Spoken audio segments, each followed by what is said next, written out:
Werewolf movies are tough to come by. Throw in a little supernatural element and set it back in the 19th century, and you may get something good, you may not. Welcome to another episode of the Popcorn Confessional, and this is Dave from Nerdbox, accompanied by my wife Jen, also from Nerdbox. And on this episode, we are talking about the movie Cursed. So fire up that Jiffy Pop and meet us in the booth.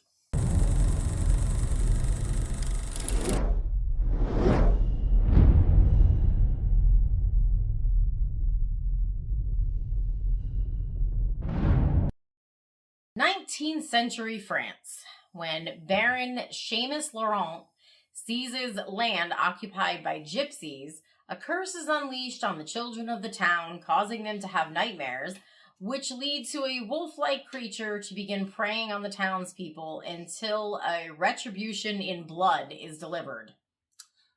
How cool is it to have a last name Laurent? Ha ha ha, Laurent. Well, Pass me the Grey Poupon. I mean, in France, that's like being a smith, but... That's a cool last name. So with our reviews, if you have seen the movie before we have reviewed what's coming out in the theaters, go to our Facebook page, go to Twitter, see if we're going to be posting about, hey, these are the movies that we're getting ready to record. And if you want to share your opinion or a comment about it, drop it on there. Even head over to our YouTube community page on the YouTube channel. It'll be posted there as well.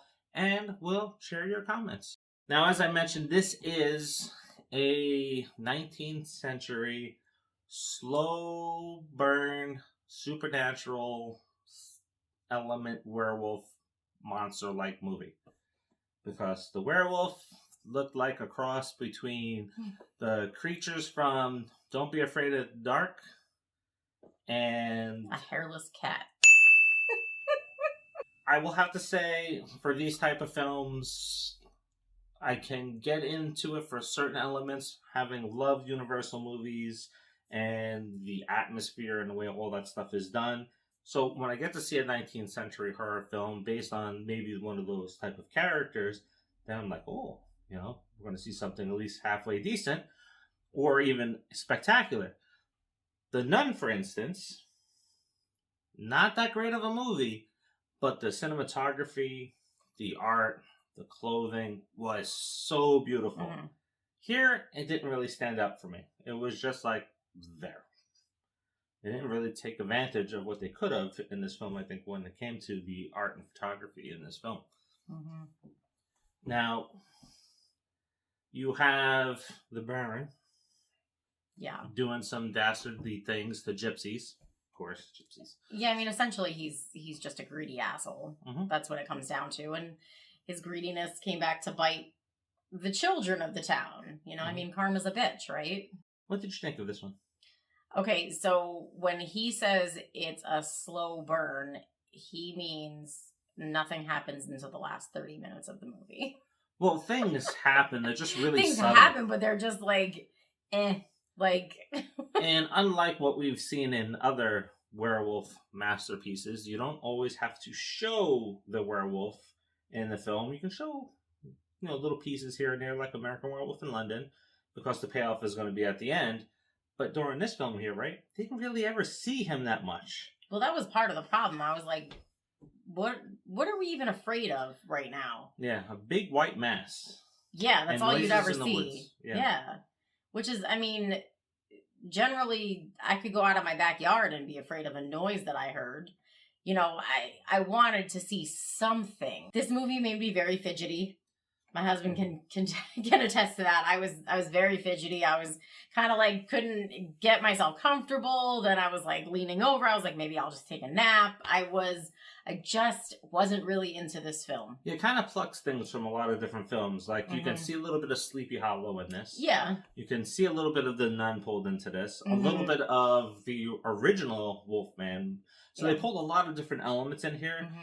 And it's not that it just didn't mesh well. It was just like an okay story. Yeah. And it probably didn't need to be as long as it was. Yeah. And I think you were meant to hate a lot of these characters in the film, and I didn't. I just didn't buy into them.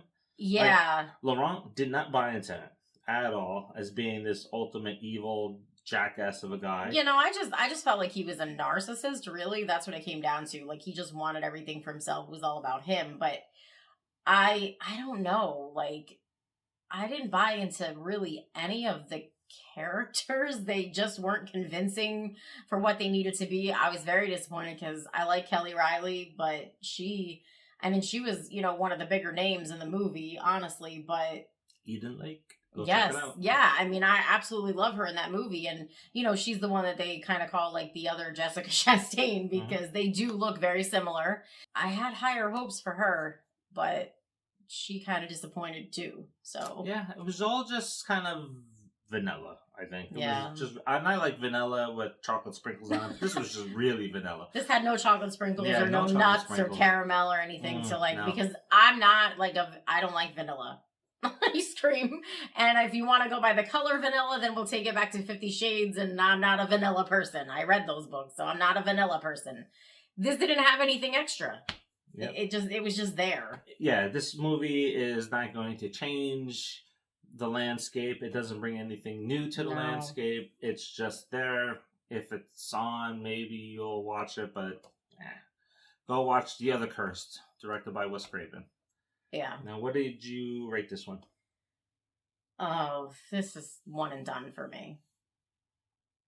Yes, it is a one and done for me as well. And we have a viewer comment from Ryan Robertson, and he's like, I haven't even heard of The Cursed. You know what, Ryan? I hadn't either. I thought we were going to see the movie about demonic possession. Yes. Because I've seen so many of those trailers, I never catch the names. Like The Cursed? Oh, it's that one. Yeah, he's the one who brought up the whole curse thing, and then I saw that it was at the theater, and I didn't read the plot. Okay, that was really stupid of me. I normally don't read them when I go into the theater to order the tickets. I just get the tickets, and I as well thought it was going to be something more like supernatural, like demonic, that sort of thing. So, you know, don't forget to like, subscribe, you can save the notifications, and share. Definitely keep sharing. Yes, and until the next, see ya.